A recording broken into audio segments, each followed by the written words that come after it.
और बुलेटिन में बात अब हरियाणा की खबरों की होगी। हरियाणा के मुख्यमंत्री नायब सिंह सैनी ने सदन में विपक्ष को जमकर घेरा। उन्होंने कांग्रेस पर हमला करते हुए सदन में खड़े होकर झूठ बोलना और गुमराह करने के अलावा कांग्रेस का कोई काम नहीं है, इस तरीके की टिप्पणियां भी की।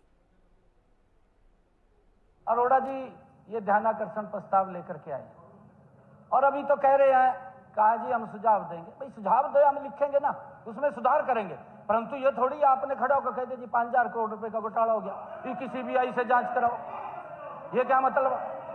और ये इन्होंने इन्हीं की जुबान नहीं है, ये कह रहे कि जी पंजाब के अंदर सीबीआई की जांच हो रही। कौन सी हो रही? लेके आओ। अभी फ्लोर ऑफ द हाउस कह रहा हूं मैं, कौन सी जांच करा ली पंजाब ने?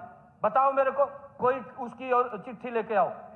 ये खाली झूठ बोलते हैं जी, गुमराह करने का सदन को काम करते हैं। इन्हीं ने कहा आप सुझाव दीजिए, हम मानते हैं। माननीय अध्यक्ष जी, विपक्ष का काम है कि सुझाव दे, और हमने कहा है कि हम उन सुझावों को शामिल करेंगे। हमने व्यवस्था परिवर्तन किया है माननीय अध्यक्ष जी, अगर उसके अंदर कोई गड़बड़ है, माननीय विपक्ष के साथियों की तरफ से अगर सुझाव आते हैं तो हम उनको शामिल करेंगे, हम शामिल करेंगे आप उनको। माननीय अध्यक्ष जी, एक कहावत भी है, एक कहावत भी है जो बत्रा जी कह रहे हैं। एक कहावत है, कहा झूठ बोले कौवा काटे। यह है या नहीं है? झूठ बोले कौवा काटे।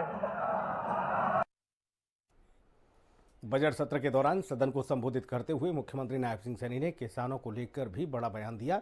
उन्होंने साफ कहा कि प्रदेश सरकार की नीतियां किसान केंद्रित, प्रक्रिया पारदर्शी और नीयत साफ है। मैं इस सदन को आश्वस्त करता हूं कि हमारी सरकार किसानों के हितों की रक्षा के लिए निरंतर प्रयास कर रही है। हमारी नीतियां किसान केंद्रित हैं। माननीय अध्यक्ष जी, हमारी नीतियां किसान केंद्रित है, हमारी प्रक्रिया पारदर्शी है और हमारी नीयत साफ है।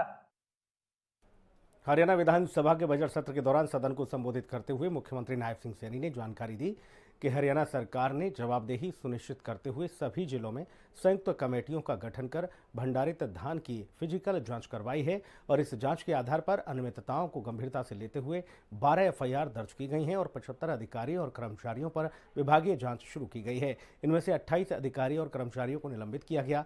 उन्होंने कहा कि प्रदेश सरकार की प्रतिबद्धता स्पष्ट है, भ्रष्टाचार और लापरवाही के लिए हम जीरो टॉलरेंस पर काम कर रहे हैं।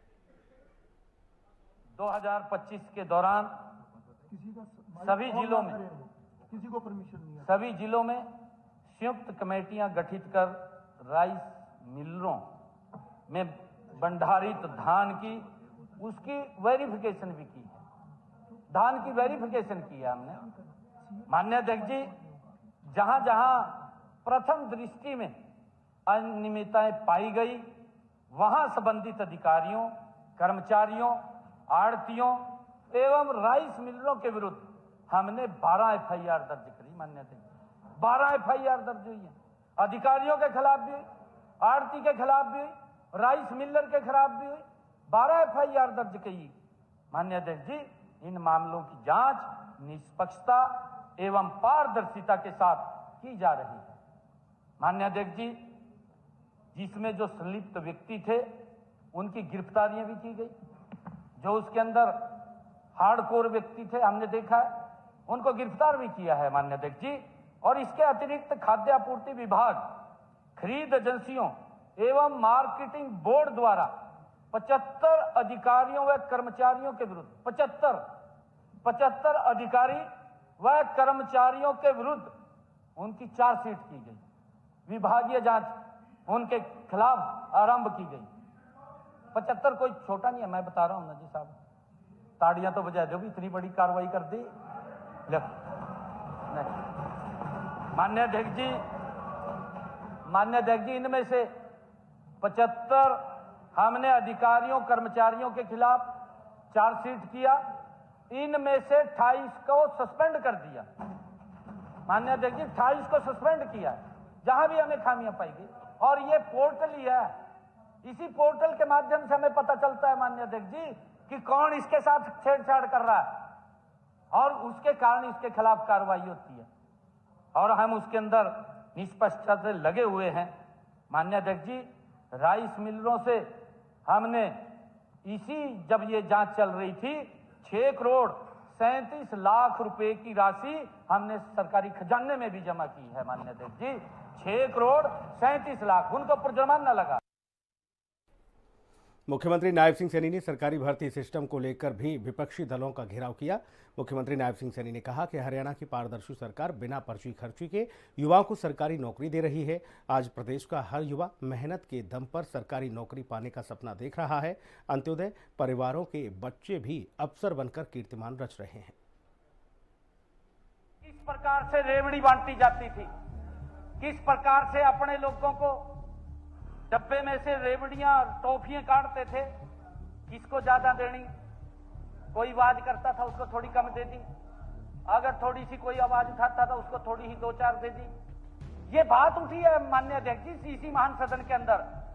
इनके कांग्रेस के कार्यकाल के समय और इनके पदाधिकारी, माननीय अध्यक्ष जी इनके पदाधिकारी कांग्रेस के, और किस प्रकार से कहा उसने कि उनके रिश्तेदार किसी प्रकार से नौकरियों की बंदरबांट करते थे। ये अभी कहा है कैप्टन अजय यादव का, कल का इंटरव्यू है माननीय अध्यक्ष जी, कल परसों का ही नहीं, कहीं पदाधिकारी है, इनका सांसद रहा है, इनका विधायक रहा है। मैं तो नहीं कह रहा यह बात यार, मैं तो नहीं कह रहा यह बात। उसने क्या कहा, बंदरबांट की बात उसने क्या कही, कहा जी मेरे हिस्से में तो मात्र 80 आई, और वो कह रहा कहा रणदीप सुरजेवाले के हिस्से में 30% आई और बाकी 50% जो मुख्यमंत्री था उसने लगाई दी। ये बंदरबांट चलती थी, योग्यता नहीं चलती थी। ये आपके उसने कहा है पदाधिकारी ने, नहीं आपके पदाधिकारी ने कहा है। पिछड़ा वर्ग के क्रीमी लेयर में आय बढ़ाने के मुद्दे पर मुख्यमंत्री नायब सिंह सैनी ने विपक्ष के सवालों का जवाब दिया। उन्होंने सदन में कहा कि प्रदेश में पिछड़ा वर्ग का ऐसा कोई युवा नहीं है जिसे क्रीमी लेयर का लाभ नहीं मिल रहा। सरकार ने पिछड़ा वर्ग की क्रीमी लेयर की सीमा बढ़ाकर 8 लाख सालाना की है। केंद्र की तर्ज पर राज्य आय सीमा बढ़ाते हैं। आपको बताना चाहता हूं माननीय अध्यक्ष जी, कोई वंचित नहीं रहा। जो माननीय मंत्री जी ने उत्तर दिया है बिल्कुल सटीक उत्तर दिया है भी, उसमें क्रीमी लेयर में एक वर्ग ऐसा है जिसकी इनकम बहुत कम है भी, ये उस तक पहले पहुंच जाए फिर उससे आगे पहुंच जाए।